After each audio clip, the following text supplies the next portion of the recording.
Have you ever pondered the significance of human resource planning in propelling an organization towards success? It fundamentally revolves around precise prediction, comprehension of expansion, and turnover management. As change is the only constant, making adjustments is essential. Simply put, an efficient HR plan acts as the spinal cord of a flourishing organization. Now, let's delve into the various modes of forecasting human resource needs. Firstly, the unit demand method. This technique requires the unit or department managers to the business activities volume and the required workforce to execute them.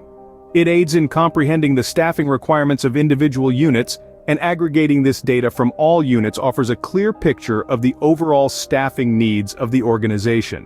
Next is trend projections. These predict future staffing needs based on anticipated changes in employment-related factors. They rely on statistical relationships between these factors and actual employment levels. The third method involves models and simulation. These models use computer simulations to predict future scenarios based on different economic or organizational shifts. The fourth method, workload analysis, involves calculating employment needs based on expected productivity output. The fifth method, ratio analysis, examines historical workforce typically focusing on specific aspects like sales or production to identify ratios. The sixth method, the Delphi technique, collects judgments and predictions from individual professionals globally. Lastly, the nominal group technique, which involves a panel of experts discussing and reaching a consensus on a problem or solution. These forecasting techniques offer HR professionals a foundation to comprehend and predict their organization's staffing requirements. So, how do you go about implementing a sound HR plan? First, you need to compare your present workforce to projected needs. There could be a balance, surplus, or deficit in employee numbers. These forecasts are based on assumptions about growth and turnover but should be adjusted as conditions change. Next, do a turnover analysis. How many employees are expected to leave and why? Retirement, layoffs, discharge, resignations, promotions, and transfers all factor in.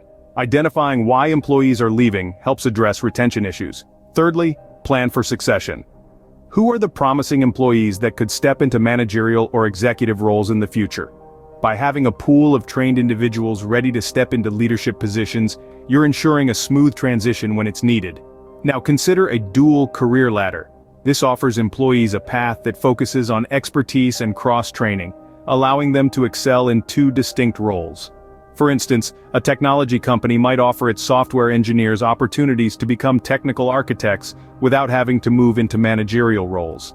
Then, there's replacement charting. This involves categorizing employees into 4 groups: those ready for promotion, those in need of development, those performing satisfactorily, and those expected to leave.